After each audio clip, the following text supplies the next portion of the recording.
Hi welcome back to Suchi's parlour. Like ಇವತ್ತು ನಾನು start ಮಾಡ್ತಾ ಇದ್ದೀನಿ ಸ್ಮೂತ್ನಿಂಗು. ಸೊ ಇವ್ರು ನನ್ನ 2 year back client. So again ನನ್ನ ಕಡೆ ರಿಟರ್ನ್ ಬಂದಿದ್ದಾರೆ ಆಫ್ಟರ್ 2 ಇಯರ್ಸ್. ಬಿಕಾಸ್ ಲೈಕ್ ಇವ್ರು 8 ಮಂತ್ಸ್ ಬ್ಯಾಕ್ ಎಲ್ಲೂ ಹೇರ್ ಸ್ಮೂತ್ನಿಂಗ್ ಮಾಡಿಸಿದ್ರಂತೆ. ಸೊ ಚೆನ್ನಾಗಿರಲಿಲ್ಲ ಅಂತ ಹೇಳಿ ನನ್ನ ಕಡೆ ಅಗೇನ್ ಆಫ್ಟರ್ 2 ಇಯರ್ಸ್ ಬಂದಿದ್ದಾರೆ. ಸೊ ಬನ್ನಿ ನೋಡೋಣ ಏನಾಗಿದೆ ಇವ್ರ ಹೇರ್ ಅಂತ. ಬಿಫೋರ್ ದ್ಯಾಟ್ ಲೈಕ್ ಹೇರ್ ಏನಾಗಿದೆ ಅಂತ ಚೆಕ್ ಮಾಡಬೇಕಾಗತ್ತೆ. ಸೊ ಚೆಕ್ ಮಾಡಿಕೊಂಡು ಆಮೇಲೆ ನೆಕ್ಸ್ಟ್ ಸ್ಟಾರ್ಟ್ ಮಾಡಬೇಕಾಗತ್ತೆ. ಸ್ಟಾರ್ಟ್ ಮಾಡೋಕ್ಕಿಂತ ಬಿಫೋರ್ ಇವ್ರದ್ದು ವಾಶ್ ಇರುತ್ತೆ. ನೀಟಾಗಿ ವಾಶ್ ಮಾಡಿಕೊಂಡು ಇವ್ರದ್ದು ಹೇರ್ ಎಲ್ಲ ಚೆಕ್ ಮಾಡ್ಕೊಂಡಿದ್ದಾದಮೇಲೆ ವಾಶ್ ಮಾಡಬೇಕಾಗತ್ತೆ. ಸೊ ವಾಶ್ ಮಾಡ್ಕೊಂಡ ತಕ್ಷಣ 100% ಡ್ರೈ ಮಾಡಬೇಕು. ಡ್ರೈ ಮಾಡಿದ್ಮೇಲೆ ಲೈಕ್ ವೆಟ್ ಇರಬಾರ್ದು, ಸ್ವಲ್ಪನೂ ಡ್ರೈ ಮಾಡಿದ ತಕ್ಷಣ ನೆಕ್ಸ್ಟ್ ನಾವು ಕ್ರೀಮೆಲ್ಲ ಲೈಕ್ ಬೌಲಲ್ಲಿ ಹಾಕ್ಕೊಂಡು ಪ್ರಿಪೇರ್ ಮಾಡ್ಕೊಳ್ಳೋಣ. ಸೊ ಪ್ರಿಪೇರ್ ಮಾಡ್ಕೊಳ್ಳೋಕ್ಕಿಂತ ಮುಂಚೆ ಲೈಕ್ ಗ್ಲೌಸ್ ಎಲ್ಲ ಹಾಕ್ಕೊಂಡು ಪ್ರಿಪೇರ್ ಮಾಡ್ಕೊಂಡ ತಕ್ಷಣ ಗ್ಲೌಸ್ ಎಲ್ಲ ಹಾಕ್ಕೊಂಡು ಲೈಕ್ ಸ್ಟಾರ್ಟ್ ಮಾಡಬೇಕಾಗತ್ತೆ. ಬಿಕಾಸ್ ಕ್ರೀಮ್ ಸ್ವಲ್ಪ ಸ್ಟ್ರಾಂಗ್ ಆಗಿರುತ್ತೆ. ಸೊ ಹಾಗಾಗಿ ಗ್ಲೌಸ್ ಇಂಪಾರ್ಟೆಂಟ್ ಇರುತ್ತೆ.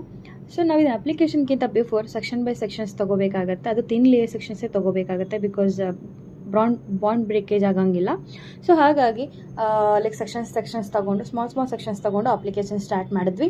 ಸ್ಟಾರ್ಟ್ ಮಾಡಿದ ತಕ್ಷಣ ಇದನ್ನು ಆಲ್ಮೋಸ್ಟ್ ಒಂದು 45 to 1 hour ಬಿಡಬೇಕಾಗತ್ತೆ. So after that again wash ಇರುತ್ತೆ. ವಾಶ್ ಆದ ತಕ್ಷಣ ಮತ್ತು 100% ಡ್ರೈ ಮಾಡಬೇಕಾಗತ್ತೆ.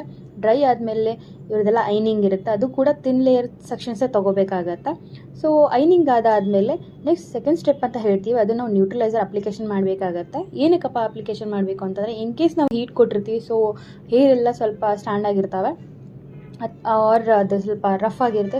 ಸೊ ಅದನ್ನು ಅಪ್ಲಿಕೇಶನ್ ಮಾಡಿದ್ಮೇಲೆ ಅಗೇನ್ ನಾವು 30 minutes ಗ್ಯಾಪ್ ಕೊಡಬೇಕಾಗತ್ತೆ. 20 to 30 minutes ಗ್ಯಾಪ್ ಆದ ತಕ್ಷಣ ಅಗೇನ್ ವಾಶ್ ಇರುತ್ತೆ. ವಾಶ್ ಆದಮೇಲೆ ಅಗೇನ್ ನಾವು 100% ಡ್ರೈ ಮಾಡಬೇಕು. ಡ್ರೈ ಆದ ತಕ್ಷಣ ನೋಡಿ ನಮ್ಮ ಕ್ಲೈಂಟ್ ಹೇರ್ ಲುಕ್ ಹೇಗಿದೆ ಅಂತ. ಸೊ ಆಫ್ಟರ್ 2 years ಬಂದಿದ್ದಾರೆ. ತುಂಬ ಖುಷಿ ಆಗ್ತಿದೆ. ಲೈಕ್ ಅಗೇನ್ ನನ್ನ ಕಡೆ ಹುಡ್ಕೊಂಡು ಬಂದಿದ್ದಾರೆ. ಇವ್ರ Gadag client actually. So again 2 year ಬಂದಿದ್ದಕ್ಕೆ ಲೈಕ್ ಕ್ಲೈಂಟ್ ನೆನ್ಪಿಟ್ಕೊಂಡು ಬಂದಿದ್ದು ತುಂಬ ಖುಷಿ ಆಗುತ್ತೆ. Thank you for that. And more ಇನ್ಫಾರ್ಮೇಷನಿಗೆ ನನ್ನ ಪೇಜ್ ಫಾಲೋ ಮಾಡಿ, ಹಾಗೆ ಸಪೋರ್ಟ್ ಮಾಡಿ. ಏನಾದರೂ ಲೈಕ್ ಟಿಪ್ಸ್ ಬೇಕಂದರೆ ನನ್ನ ಪೇಜ್ ಫಾಲೋ ಮಾಡಿ. Thank you so much. Meet with next mini vlog. Thank you.